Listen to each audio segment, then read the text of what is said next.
this area is going through, and how we can make it more usable. So the topic is still open, and I would like to go to all the audience where actually we can discuss it. Guys, feel it very open. This is an open forum. It's not just a talk, it's a open forum, and I want to make it open to all, so we all discuss it all together.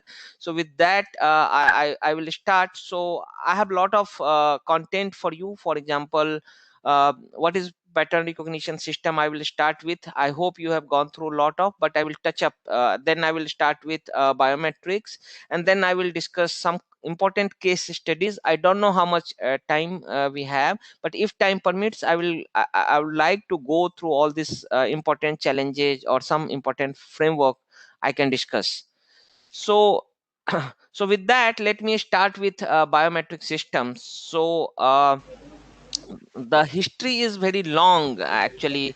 Some Bertillon system was there around 1914. In those days actually people started with some physical measure, but from there basically it directly come to biometrics. So I'm getting some noise. If I hope you guys are audible. I'm audible and you can hear me well. Yes, you are Am I audible. Yeah, yeah. Okay, Yes, okay. So, yes, yes. yeah, okay. So, biometrics is all about BIOS, and BIOS means life, metron is measure. So basically, there are two type of biometric measures which nowadays people use. One is physiological, second is behavioral. So physiological are the traits which directly we can take from body. For example, fingerprint, iris, etc. And the behaviorals are the traits which are coming from behavior. For example, voice or gait or all those recognition. So a biometric system is a complete pattern recognition system where a human or a machine is trained based on the human actually perceptions, the way we recognize patterns. uh, I will emphasize a bit. For example, if we can take example of a child or example of a human being, how we recognize the pattern. For example, we see a lot of people around us, and actually the moment we see, the big question here is how we recognize a people. How actually? So whenever we see people, what happens is actually our mind start extracting the features from that particular face or voice, what we see, what we actually hear. For example, if we see a face, we generally actually our mind will actually take the features like what is the distance between eyes, or what is the length of the nose, or some geometrical feature from the face, and basically it saved somewhere in neurons. So same whenever you say the same face again and again, it help our neuron more trained to those features which is already extracted and saved. So in this way, if we have to recognize anyone, and we if we again save any face, actually what happened, we again extract those feature, and in our mind somewhere we match, and we find that, oh, this, and then we relate that particular feature with some person. For example, if I see KP sir, I extract the features, and actually that is saved to my mind. And whenever I see him again, actually it will again extract the feature, and it will start matching. And that's why you many a times you think and you see that whenever you see a person, and then you think, hey, I have seen this person sometime somewhere, but I'm not able to recognize. That is the time your brain is taking for matching. And many a times after some time, 1 or 2 minutes of pause, you start realizing, oh yes, I have seen this person, this is KP sir, or something like that.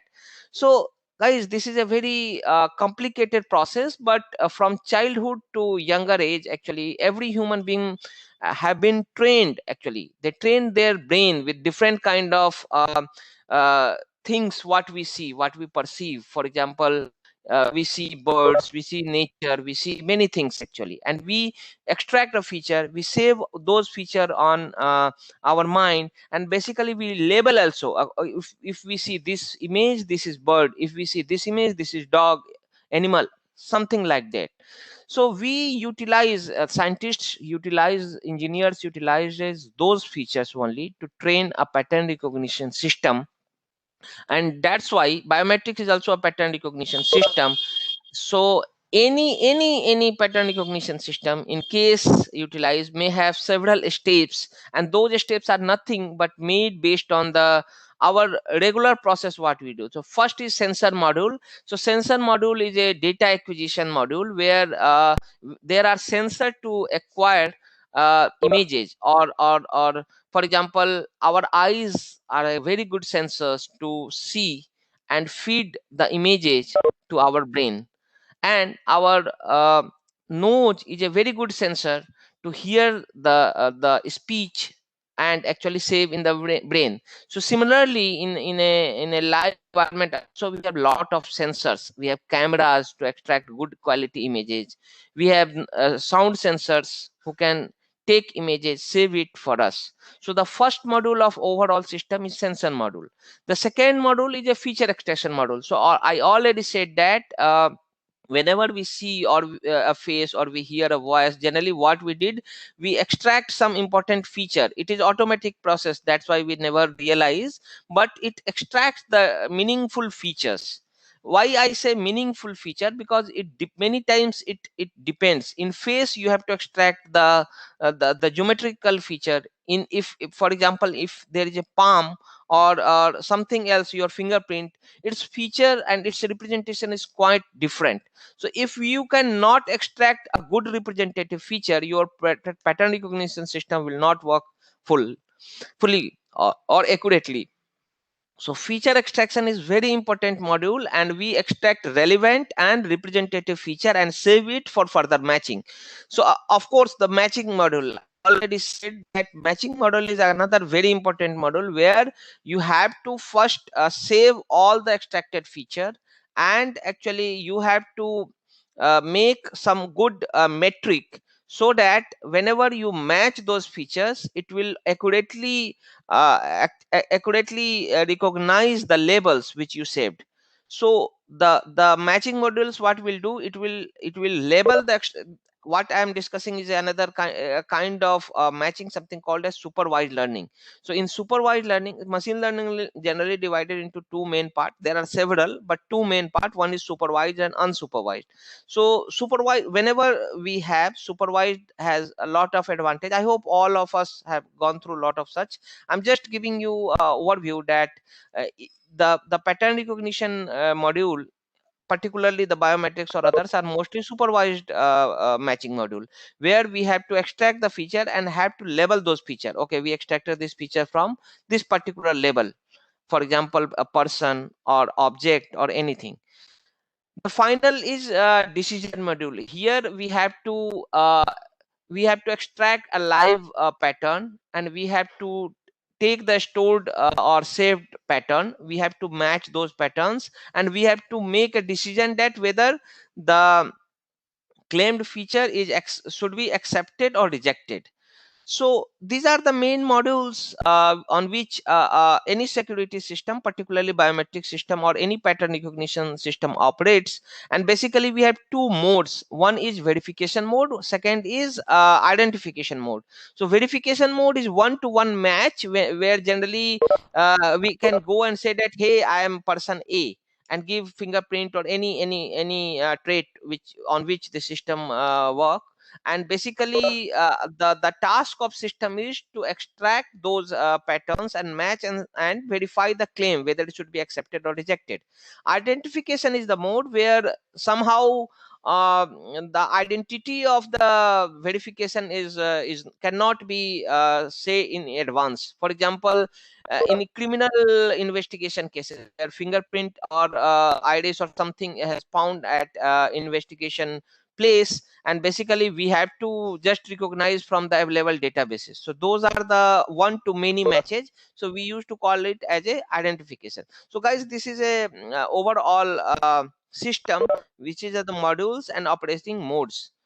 So again, I will give some emphasis on this. So basically, the after we have all the features and everything extracted, so what matching module will do is basically divide the whole thing into two main class. One is generally we used to call as acceptance class, something sometimes called as genuine class. Second is rejection class, which should be rejected, and something called as imposter class.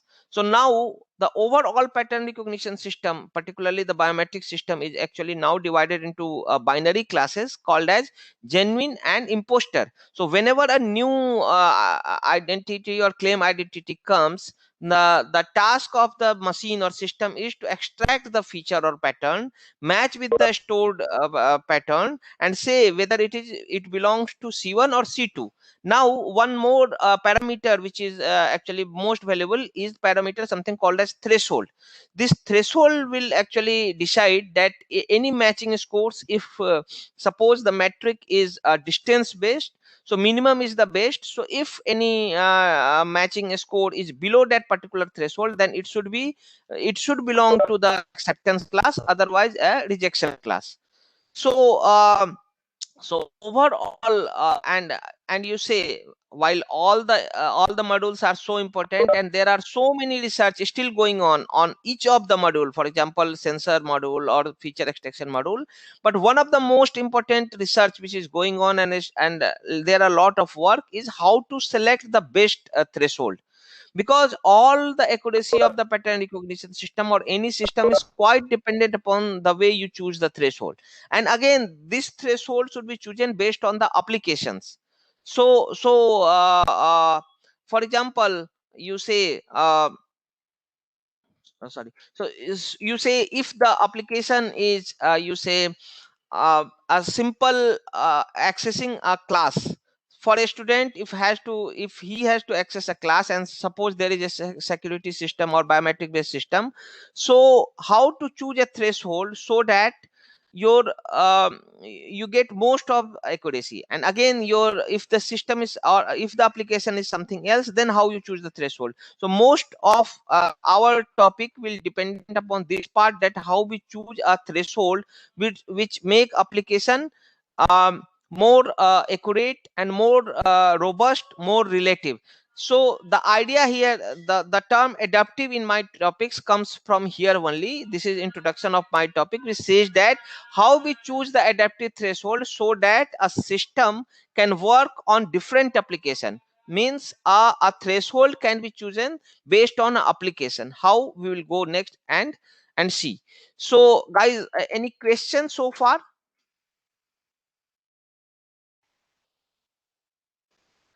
So if anyone have participant have any query, they may ask, or you can unmute and you can ask, or you can write in the chat box, so that uh, expert maybe feel interacting with you. So better if you have any query to discuss. Even he will share the industry use cases, how they in the industry people are using such applications. So feel free to connect and discuss if you have any query. Yeah, thank you, sir. So let me proceed, and guys, feel free, because I am talking a lot, but I want you also to ask anything in case you'd like.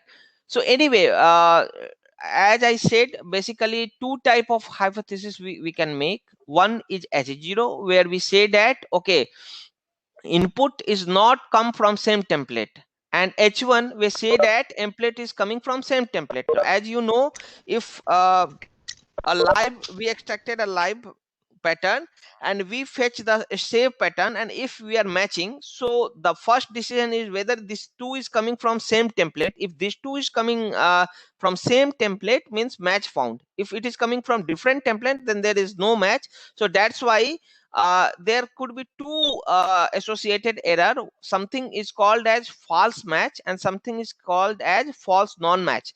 In a easier representation, I can tell it that false acceptance and false rejection. So false acceptance is a terminology which says that, for example, if any live template belong to genuine class and suppose due to inappropriate selection of threshold it get rejected, then it is called as false reject. Why false reject? Because this is coming from genuine. Since it is a verification case, we know that it is coming from genuine template, but due to some error, some anomaly, something, actually it get rejected by threshold. So it is a false rejected, and is a kind of error in a system. The second kind of error which we used to say is type 2 error is basically false acceptance. So all the templates which are coming from imposter class should be rejected for that particular class. But again, due to some noise or due to something, if suddenly it get accepted from the threshold, then we called it as a false accepted. So basically two type of error associated with the whole system on which we operate is, one is false acceptance, second is false rejection. Again, actually it based on the chosen threshold. If you choose a threshold, I can elaborate it better with this figure. You say that if this is a imposter distribution and if this is a genuine distribution, we already see that genuine should always, whenever a score lie in this area, should get accepted. Whenever a score lies in this area, should always get rejected. And suppose this is a chosen threshold, so now you see this is area overlap. So this area, since it is coming to genuine area, but since it is coming in a genuine area, it should always get accepted. But since our threshold is here actually, all all this all these guys will get rejected. So no, sorry, all these guys will get accepted. And that's why this wait, let me tell again. This is imposter distribution, this is our genuine distribution, and this is a chosen threshold, and this is the area of overlap. So whatever below this area should, but whatever the left side of the area should get uh, rejected, what is the above threshold should get accepted. So see this area, if you see the line area, which area is actually belong to genuine distribution according to this area bounded, but it is outside the threshold, this area will get rejected. Since it is genuine and should be get accepted and it is rejecting due to this threshold, this area is our false rejection, and similarly this area is our false acceptance. So if you see, if you choose a threshold, you will find this two type of error. And if you shift the threshold to the your right, you will see that one area will get shrink but other will increase. Means at a time, this is called as a trade-off between these two error, and simultaneously you cannot minimize these two error. If you minimize one, the other will increase, and if you minimize second one, the first one will increase. So then here comes a trade-off kind of thing which we used to call as application based. So I can give you two types of applications which is very important. For example, suppose we are making a security system for a classroom access where a student, for example, a mathematics class is there, and we are making a security system so that all the mathematics class students should go and attend the class. So suppose so in that case we want our 100% genuine acceptance, so that all the students should go and attend the class. But due to, as I said, due to noise in acquisition or something, if we choose a threshold on some area where we say that okay, I want my genuine to be all accepted. Okay, if we will shift this here, all my genuine will get accepted. But in this case we have so big area of imposter, so imposter will also come due to noise. So in that case, since our false acceptance increase, what there could be a chance that if a student, for example a physics student, if come in a mathematics class, he will recognize and go out. But the overall goal of this system is your genuine acceptance should be highest 100%. Okay, take another a flip of this, and say we are designing a system for a very highly secure ISRO labs.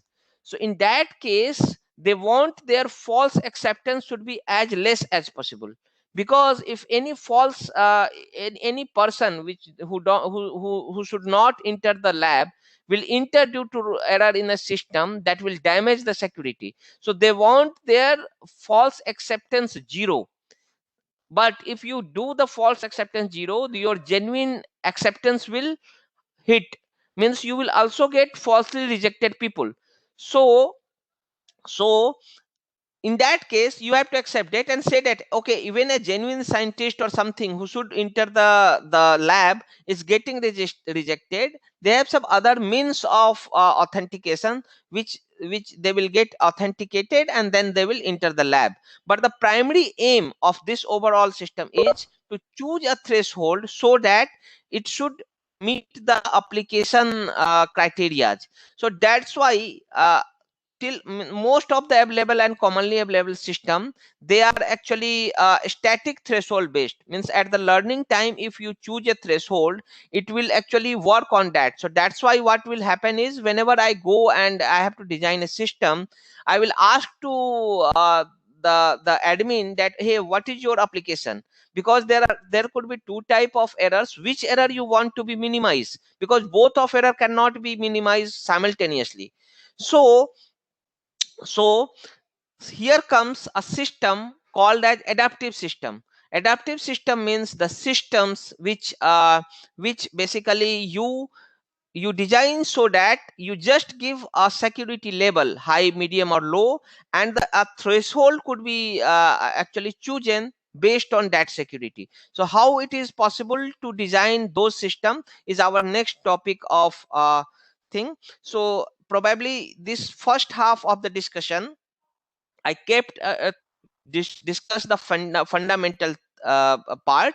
In the next half, basically, I would like to go and actually discuss the how to build a adaptive system, and at least one use case I wanted to discuss. So since we have very less time, I'm skipping all these application. These are the application, and these are the new biometrics. Actually, we did lot of research in IT Delhi lab. For example, you say hand dorsal biometrics or infrared thermal veins or facial thermograms, fingernail.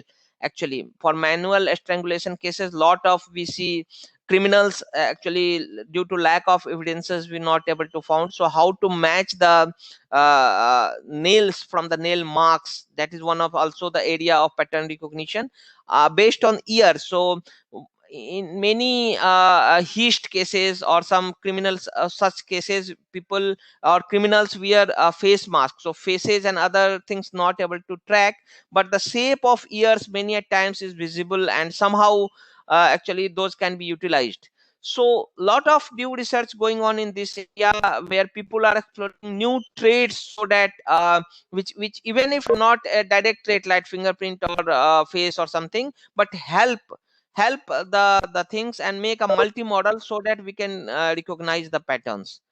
So uh, now this is my first part. I finished in first half an hour, and now I want to switch on second part. So before I go to second part, again 2-3 minutes we have, I can take one or two questions to answer. Since I talked a lot, I don't know means how much you are getting, and in case any question.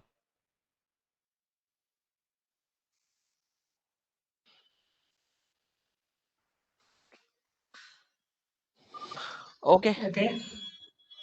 look like no questions, sir. Should I proceed to my next part? Yes, yes. One One of the question, Amay, yeah, yeah, yeah, yeah, sir. from my side, like Yeah, in the airport and all, also yeah, kind of biometrics people are using as an industry in airport for check-in and check-out. yeah, yeah. Is it that applicable there also or not to authenticate person? Yes, sir. So actually, as I said, the core fundamental bodies of the system, for example, feature extraction and etc., are the same. The only difference between airport or actually the application wise is how we decide a biometric trait. For example, suppose I have to design a biometric system which has to be utilized by manual worker, then fingerprint may not be a good choice because manual workers have lot of dust or grease on their fingers, cut marks. So many a times accuracy will not be there. So Okay. in that case, iris or facial is better choice.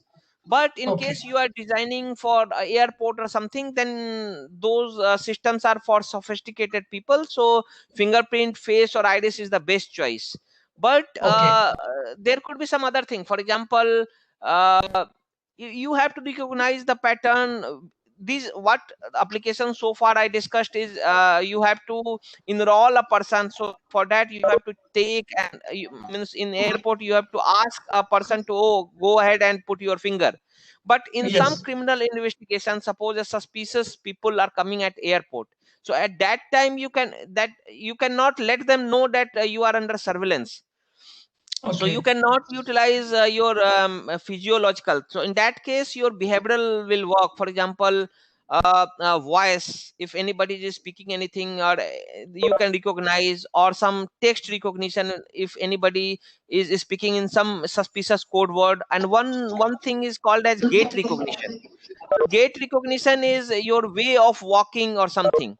So generally a behavioral thing is that if you want to go as do a suspicious activity, generally it affects your normal walking pattern, or something.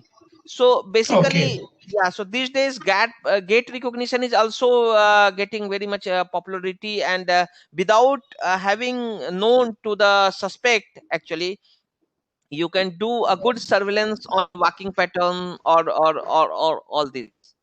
Okay. Before moving ahead for your next session, next part, one Yeah. question you may see in the chat box. Someone have written in the chat box, which you can see. One question someone has written in the chat box. Yes. Hello. Yeah, what Sir, this is about Ritin. finger wean? Somebody said. Yes, Am sir. I So I am asking a asking right that. question, guys? Finger wean.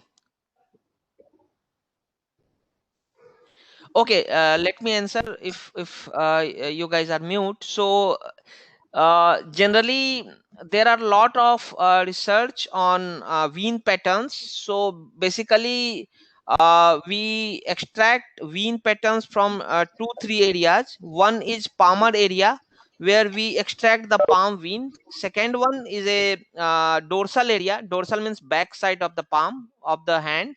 And basically there, from there we extract the finger veins, sorry, hand veins. But yes, in many cases finger veins are also utilized for authentication.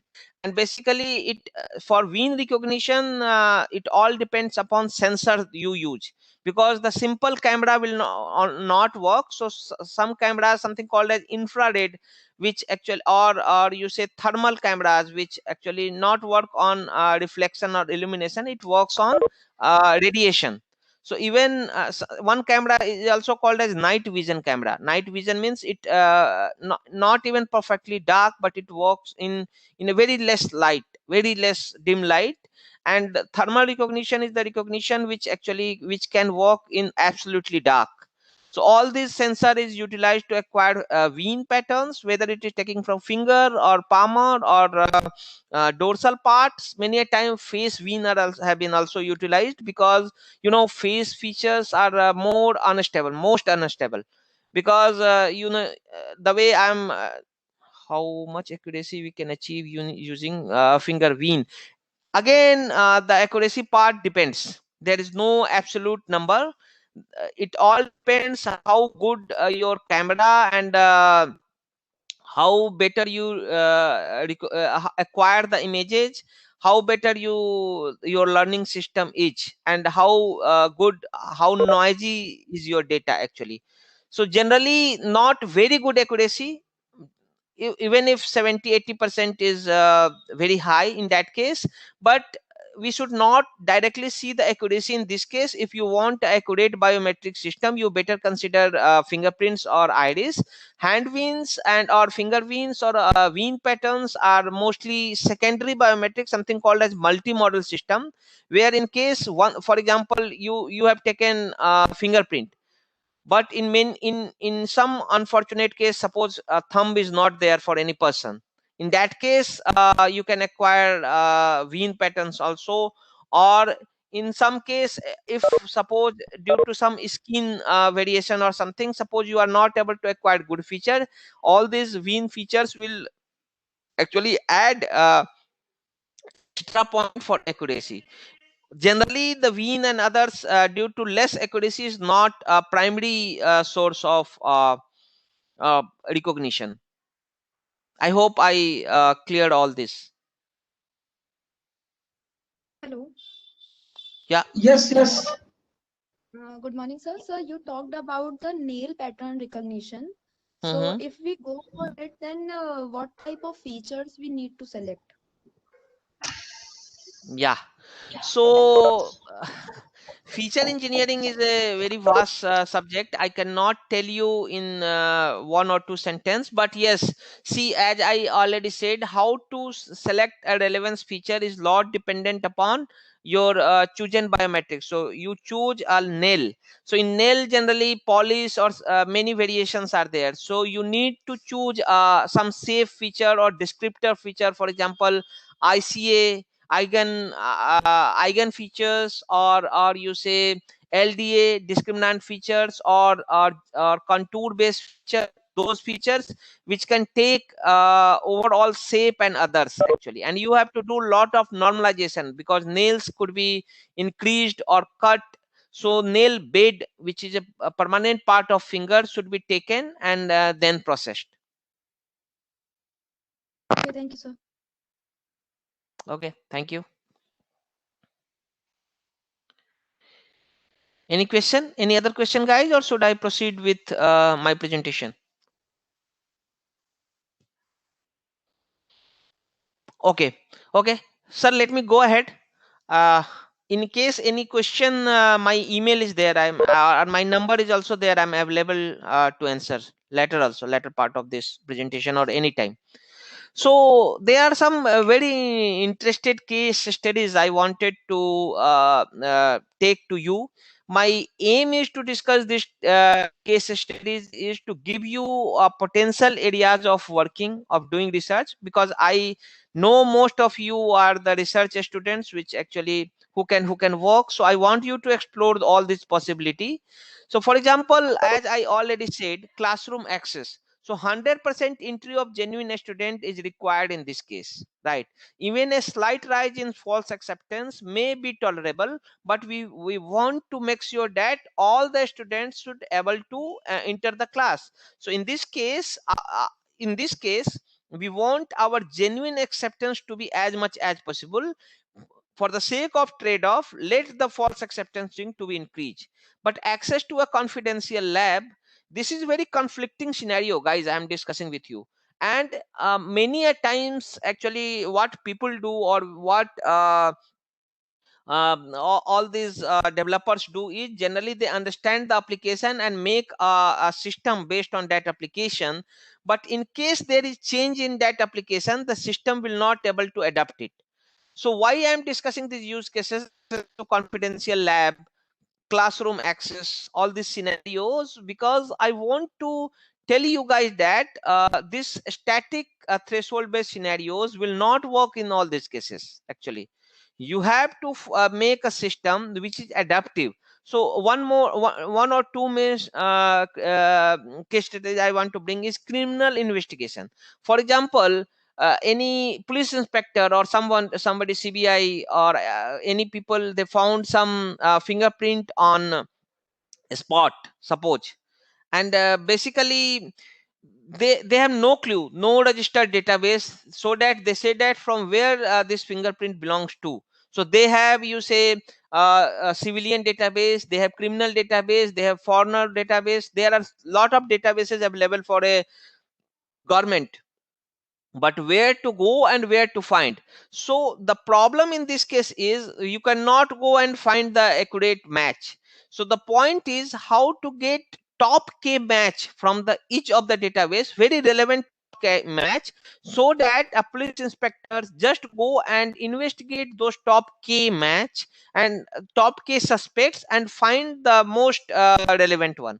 So this is one of the very relevant and still very open problem, how to take top one, top k, because top one will always not work. accuracy is not great. So where to go, till what time we should go, and where should go, and how to find top k.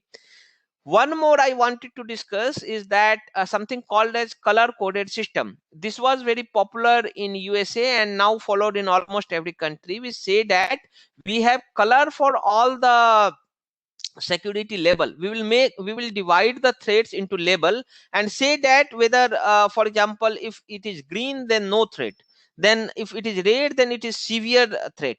So this is color coded terrorism threat. We say that okay, whenever they just put a color, say that oh, now this is yellow threat or green threat. So similar to that, we wanted to make a system which you say that okay, my security level is this, and then system should automatically adaptively actually go and adapt to that particular label and choose a threshold or matching metric based on that. I already discussed with you guys. For example, if we make our threshold very very low or very high, then actually it is due to this trade off. You will, for example, if you have seen apart from Apple, if you see Samsung face recognition systems, you will find that generally it will get you accepted, and they treat it as a weak security. Rather, their password is more secure face. Why? Because they put their threshold so high, so it can automatically get accepted everything. So similarly, if your color is green, it's okay, threat is very less, let everybody come in. Suppose it is red, then your system should turn the threshold so high that very very genuine and accurate people should open in, should go in, should access, and any doubt or any suspicion.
No audio.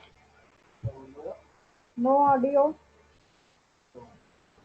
Yes, just it seems that the problem from that in network issue. Just wait. It, am I? It seems some issue from the expert in. Just wait.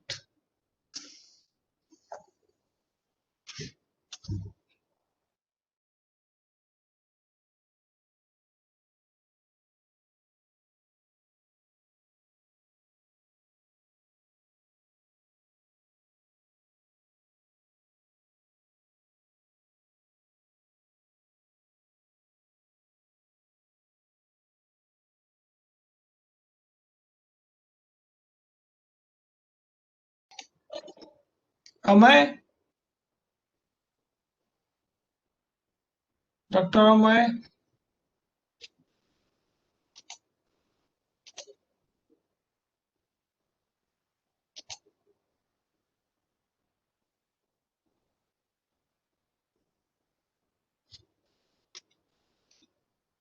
Hello, am I audible? Yes, now audible. uh, Hello.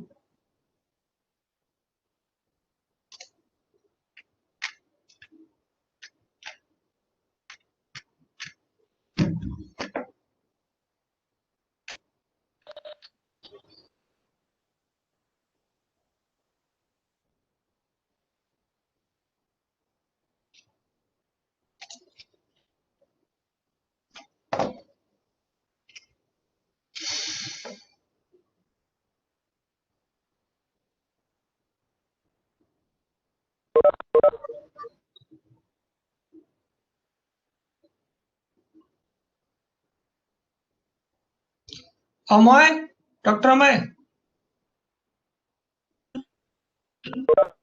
Now, yes, we lost that audio in last 2-3 minutes. I'm sorry, sir. Actually, due to network. No. This is the network issue, and every day we are facing in online teaching even. Yeah. So it's a new normal in online teaching. Yes, sir. Yes, sir. Thank you. So participant might be understanding the same thing and observing. Even Yeah. though everything we have, but still even 1 minute glitch and it disturbs. Yeah. So okay, you may continue now. Are you able to see my presentation, sir? Yes. Now visible and audible both. Okay, sure. Thank you. So basically, the application just now I discussed, I wanted to elaborate a bit. I know I'm actually still I have 15-20 minutes, but I will try to cover most of these things. So basically, Yes. You may continue. If you may continue up to 11:15, no issue, and then discuss.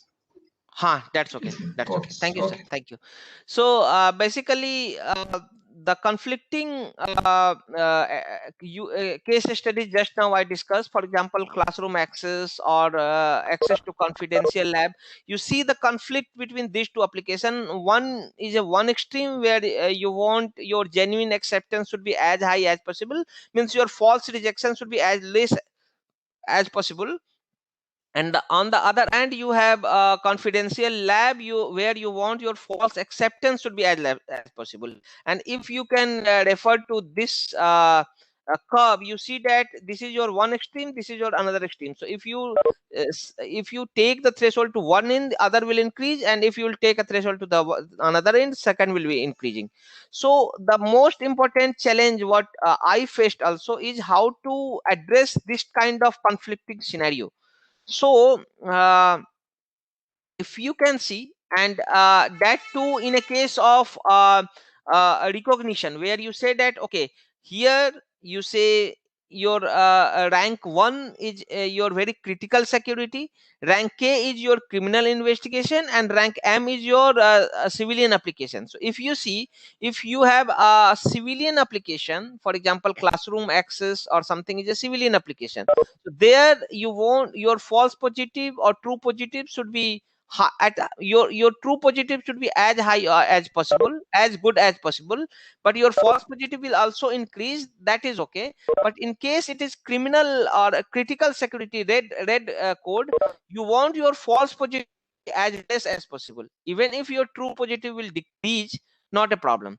So all this application, or you see the terror meter, if you see that a severe red, then high is some peach, then yellow is elevated, blue is guarded, low is green. So again, this color code is there. The Homeland Security Department was very famous for multi-level security requirement, and you say that hey, my security is yellow now. Can this machine actually turns this parameter, for example matching threshold or something, or fusion or multimodal things, to the elevated one or high, or now it is low, something like that. So if I skip okay, if I can, let me okay, let me discuss this slide now. So if you can see this data flow, it will actually very much introduce all these things. So we have three main modules of this system. This is one adaptive biometric system I designed in my PhD at RIT Delhi. That's what I'm discussing with you. And you will see that I designed this system in my PhD research. I got publication, of course. Then when I went to my first company, that is Samsung Noida, I implemented this for smartphones. And I will discuss first the research part, second I will discuss the use case part. Then you will realize that whatever we are doing in our research PhDs or research streams or something, that is very extremely useful. And all these application you are seeing in mobile phones or anywhere in tabs, or you are seeing laptops, actually it is coming from your research. So basically you should also decide a topic very carefully, so that it is very relevant to actually market, it is very relevant to companies on which we are working, and most importantly it is very important to use case even you are facing. So if you see this application, what I do is I actually design three main blocks on which whole system will operate. One I use to call as a system administrator. The task of system administrator is to provide you dynamic security level. For example, whether the security is high, low, moderate, whatever, it, a system administrator should give those pointers. Whether you want, for example, you say if you want your false acceptance should be as less as possible, call it as a high security. You want your genuine acceptance should be as high as possible, call it as a low security. So you first label your securities and say that okay, I have this much security level, and we have to design a adaptive biometric system for all these security levels, so that a system administrator will just give you a level, hey, my security should be high, and system will automatically tune to that particular level. So this is system administrator to give us a actually starting point for the system. Now once those security level is given, it has to come to some optimizer. So optimizer, here I have chosen ant colony optimization. So there is a huge range of evolutionary techniques which actually in many cases, see again, I cannot elaborate everything. This is, guys, this is a huge research, means a part of huge research which I was also a part. Basically there are so many mathematical optimization you guys have gone through, lot of gradient descent which is very popular in neural network and actually extremely used in deep learning also. But scenario like this where you had to design an application, a free flow application, a criminal application like criminal investigation or classroom access, where there is no actually um, uh, control on how to take, for example, gradient descent order. They say that okay, the system should be continuous, or otherwise how you find the gradients, and there are so many things. Actually it should be convex, otherwise the minima you find is not local minima, all those things will come. So the another very popular actually extreme of optimization is called as evolutionary optimization, which generally actually work on population waste, where you have to find the best you say parameters or best points in a given actually optimize a population. So particular swarm optimization and colony optimization. So if time permits, I would like to have a separate talk on ant colony or particle swarm optimization, where we can discuss here why these evolutionary techniques, how it is different from a traditional mathematical optimizations. But here to the scope of this talk, I just want to leave all these topics, and I just want to tell that here I have chosen ant colony optimization. So the task of the, if you see three the two main inputs to ant colony optimization, one is a system level, second is a cost of false positive and negative. So all this security level has is given as a cost. For example, cost, if you want your false positive should be less, your cost should be high, means your false positive is costly, and if you want it less, your cost should be less. So basically the cost is a again weighted parameters which can be given to ant colony optimization, and it will actually choose the best parameter. The second and important thing is the, for example, you are making a multimodal system where you have more than one systems. You say fingerprint and face, we will take these two example, fingerprint and face, these are the two biometric system all together work, and we will fuse these two to make a final decision. So this system is called as a multimodal biometric system, because many a times researchers found that multimodal systems works much better than unimodal. So here, for example, fingerprint and face is there, but both of the pattern recognition system or biometric system may not work on same accuracy. Maybe your finger is working in better accuracy, your face is not. So the weight for these two biometrics is different, and the level of fusion, for example score level fusion or sensor level fusion. So again, in multimodal scenario, there are so many operating points. That is another research which again will take a lot of time, and I'm skipping at this time, just for your understanding and for the sake of completeness. I just wanted to tell you that basically as the optimization parameter, these are the 2 3 main things which we have to choose. One is the weight for a particular biometric system, for example face or fingerprint. Second, how to fuse these two, whether it is sum rule or product rule. There are so many rules, and each rules has different pros and cons. So again, based on you say based on your acquired images, based on the biometric you choose. So all these areas are there, all these I say fusion parameters are there, which a optimizer has to choose based on the security level. For example, if security is very high, it has to choose only one, it has to give more weightage to finger, because fingerprint is more accurate. Suppose is moderate, then combination of both. So these are the fusion parameters which we can feed to end colony optimization. And if you see the output is the weight to all the biometric matches. So I am considering n. So for example, I have taken two, one is face and second is finger.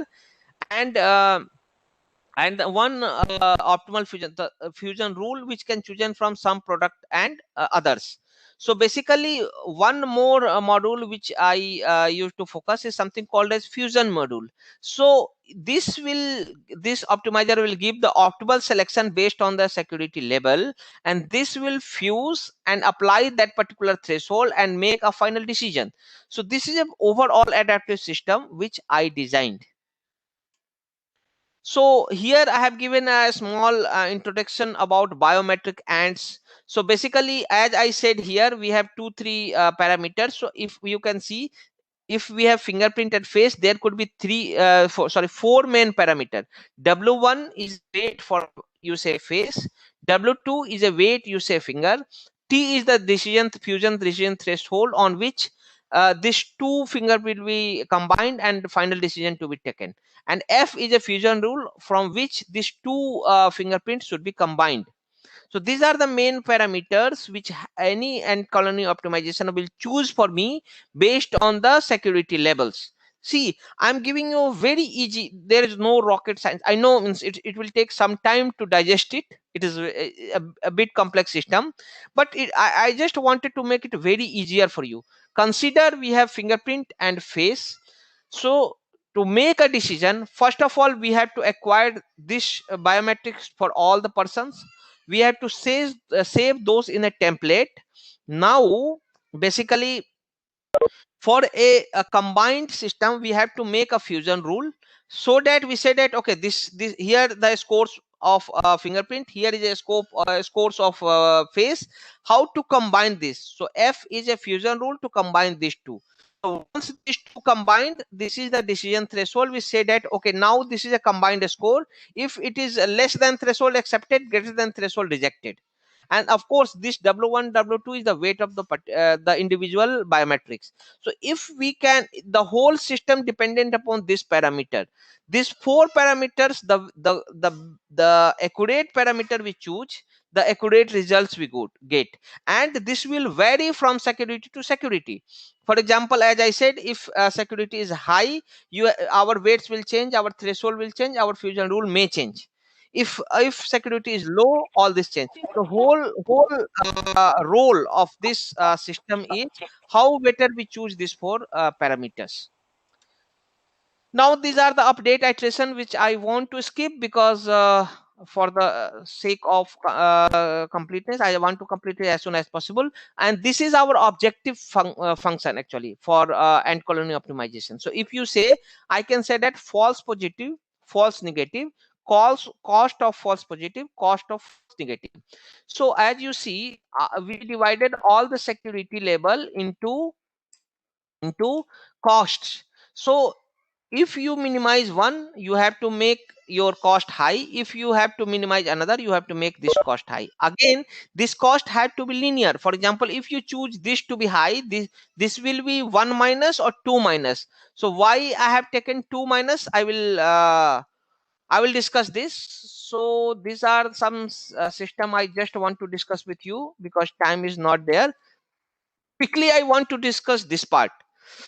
So if you can see, what will happen is in a multimodal system, a system will give, for example, n biometric matches. Here we have for face and finger, and we have a score list for this. We have the score list for this, and we will and we have some candidate fusion rule. We will feed all this to ant colony optimization, and we have a surveillance level, for example, low, medium, and high from point 1 to point 9, and we will also feed that to, we used to call it a cost, and cost is also fit to ant colony optimization. So my ant colony optimization will take all these input and give me a parameters, recognition parameters.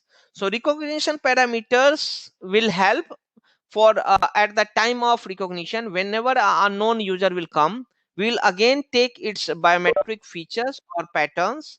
Again we will divide, means for example, suppose we fixed face and fingerprint here, then we will acquire face and fingerprint again from here, and we will fuse based on the fusion rule, because this rule is coming, we saved all this rule is coming from my ant colony optimization based on the surveillance level, and it will give a fused score. And if this fused score, we will apply the threshold given, and it will give me a final decision. So this is a overall working model which will work for me.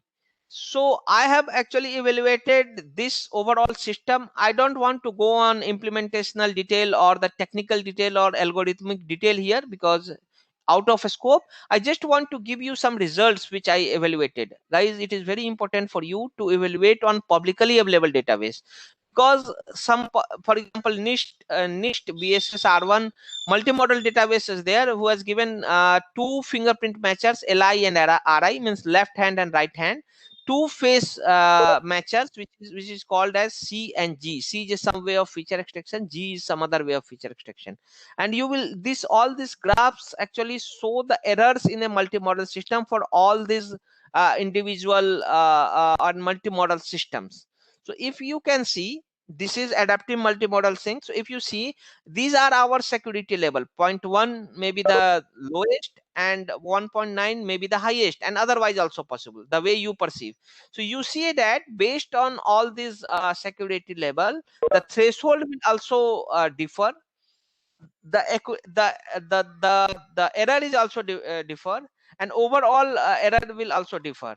So if you see, you have to first say that, if you see here, it is minimum possible, but if 0.003%, but if there is increase in security level, this will also start increase, but it will decrease. Here it is a bit high, but here it is bit, means it is the list.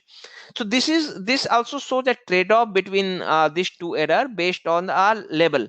So you have to decide a level, and the machine will select a parameter based on that, and based on those parameter you will get the errors or accuracy in that particular system. So I have a lot more to discuss, but I want to utilize some 10 more minutes for industrial use case. These are the research use cases and implementational detail I said. Any quick one or two questions before I go to industrial, because I just now I discussed a very complicated system. I know in a 15-minute time it is impossible for anybody to actually digest it, accept it, but guys, it is my complexity, so I have to explain everything. So any quick question I want to answer? Sir, how to decide threshold? How to decide a threshold? So as I said, in this system here, actually it is done by um, ant colony optimizer for me. So the objective is here, if you see this system, so what ant will do is, it will take all the possible parameter, for example w1 w2 face, right, and it will apply on a particular system, and it will judge how many errors in that. So in this way it will change. In a typical optimization system, you will see that it will start with initial solution, and objective is to minimize the overall error, right? So in this case it will take all the false positive and false negative possibles in that particular system, and they start searching that which threshold will give me the minimum error according to the security level. So it will stop at a point where it will find the best threshold that on that particular level. Because as you said, how to choose a threshold, so threshold will differ based on your security level. You see, each security level has different threshold. Now for this security level, this threshold is chosen so that This, overall error should be minimized. Yeah. sir, so this is totally decided by machine. Matlab, this is a Yeah. parameter and This is automatic system. You need not to do anything. Machine and algo will automatically decide the best threshold for you, so that overall error should be minimum in your system. sir, when we are talking about the level of security, right? Mhm. And what we are means compromising with the accuracy. I said there could be two type of errors, and definitely your accuracy is all about the error you have. I hope you understand this. So if you have two type of errors in a system, you cannot minimize both error. There is a trade-off between error. Now it is dependent upon application that you want to minimize type 1 error or type 2 error. Because if you minimize type 1 error, type 2 will increase. There is an absolute trade-off. So now dependent on application or dependent upon your tolerance, you decide what exactly you want, how much accuracy you want. You are getting my point? Okay, okay, sir. Any more question, guys? Okay, so let me discuss quickly two three use cases. So the first use case I actually did in Samsung. So basically it was around 2014 or 15. We are designing a security system. Lot of, at that time, European community were very much fan of good security system. So the Android security or screen lock or access of a system, they usually say that there are several security systems to them. For example, swipe, and they automatically say that the label of swipe is no security. Then some motion, then face unlock. So face system, they say low security. Then face and voice again is a multimodal system, they say low security. For pattern, they say medium security. For pin, they say medium. For them, password is a high security. So they have different access systems, or you say different authentication systems available in a mobile phone. The level of all of these security or authentication system differ. And we wanted, as a Samsung research team, we wanted to design one adaptive system which can actually right now what will happen. If you choose pattern or fingerprint or face or password, it will be static, and whenever you will go for a particular application access or gallery access or any app access, you will be actually challenged using that authentication system. If in case you want to change, you can change based on something, some available again Android apps. You can make a face for uh, you say WhatsApp or something, but again that is fixed. So we want, based on my research, what I did, adaptive system, we wanted to come adaptive system for mobile phone which can choose a authentication system out of this list based on the application.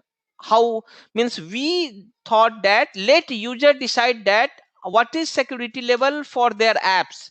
For example, for me, my gallery may have very high security because I have very confidential images I used to save.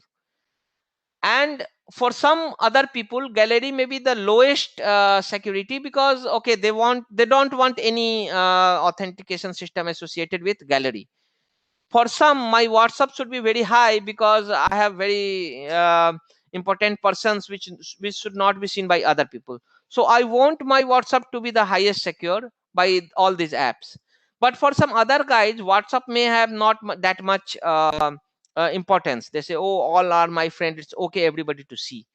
So you are saying that for every person to person, the security requirement varies, even app wise. It is not only security, it also differs on application. For example, if I want to do a banking transaction, I want it should be challenged with a very high authentication system in this list. I am talking about this list. Yeah. And suppose I am browsing some internet or something, at that time I want no security. And it also actually dependent upon time and place. Suppose I am browsing at night time, at 12 o'clock or 2 o'clock. Generally at that time I am alone, I am going to sleep, so I want absolutely no security. It's okay. But suppose I am accessing something in a very remote place, which is very outside place, or it at the very evening time I am doing some transaction or something, I want my security to be highest. So you guys are observing it that even if these are the static systems in your mobile phones, in your laptop, or in any or any system you are using, generally we can make it adaptive based on the application. We can ask, so this actually we make a system in Samsung based on my research. We come up with an adaptive system basically, and I got a patent also, 2 patents I got on this, which says that let the user rank their applications which the way they want. And basically the algorithm will design or choose from this list. It will choose a authentication system based on the customized security level given by user. So this is the one very potential area, guys. It's still open, and lot of research, lot of people are working in this. You guys, and also you can also can think and take this to the next level. I don't want to go in detail, I can discuss it in a very length, but just to take it to you guys. That is the first question, use case. The second one, oh okay, this is again very good application and use cases, particularly to mathematics guys. You know guys, crypto systems.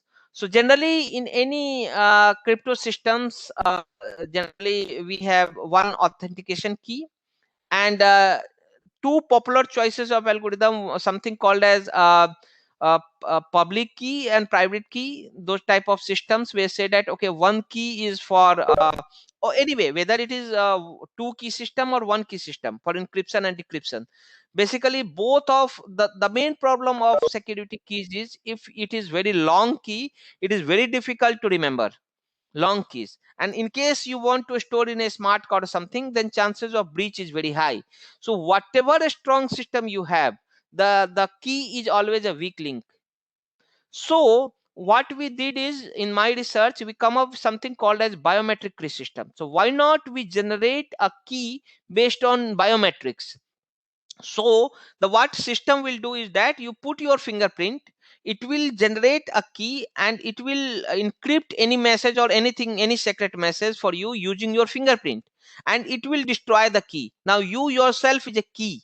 Now whenever you want to come back and again put your fingerprint, it will again take your fingerprint, and it will actually decrypt the message. Now one of the challenge in this biometric crypto system is, whenever you acquire biometric images or any images, due to lot of, if you guys have gone through image processing classes, you know that if there are a lot of changes whenever you acquire image area, or many thing changes. So even if you look same as a visual, if you save those images and if you match the pixels, it is quite different, not same, not exactly same. But key should be actually exactly same to be in order to decrypt it. So actually we have lot of error correcting codes. If you see, again is a topic of hybrid topic of mathematics and electrical engineering. There something called as error correcting codes, for example BCH codes and Solomon codes. There are so many Reed and Solomon codes. There are so many error correcting codes which are very helpful in correcting. So now again, depend upon your threshold and depend upon your errors. Your error correcting code can tolerate those changes in biometrics. So biometric crypto system are the excellent use cases, industrial use cases this case, and any era. So you can actually take it to your future research. The last thing, guys, I wanted again, I have only 1 or 2 minutes, I have to conclude it. This is still long. I also wasted 2-3 minutes. So basically, one direction I wanted to give you something called as precognition. Precognition and recognition. So recognition is all about taking image and just verify. Precognition is, can we do something? If you guys have seen one Hollywood movie called as Minority Report. So in that, what they actually, at that time it was imaginary, but now it is reality, and you can also work toward that. How we can arrest a criminal before even him committing the crime.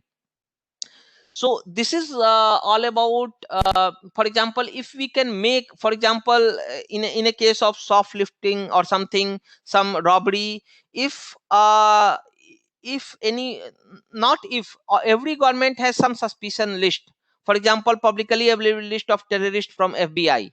So all the soaps on everywhere, whenever there is a cases of soft listing, all the use of list of suspicious people are there. Now a service, we can make a surveillance system based on our adaptive or based on ranked. And what we will do is, we will circulate a list. So whenever a user come, the surveillance area will focus on the face, take the face and match. The moment any face is coming in a suspicious face list, it will start surveillance of that particular face. Wherever that people will go, the camera will actually particularly focus on that particular people. So recognition, region of interest and recognition of suspicious fish in the list is a one very potential area people are working, and you can also take as a future direction.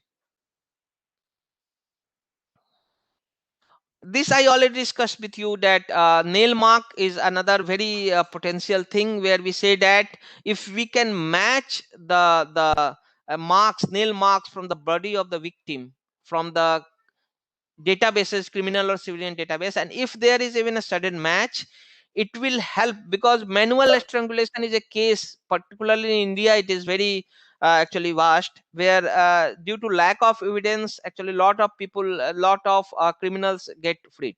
So this could be another very good direction. I have also a lot of paper, you can go and visit them.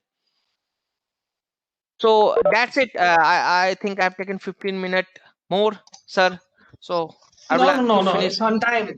It's on Yeah. time. Yeah. Anyone have any question, please, on this?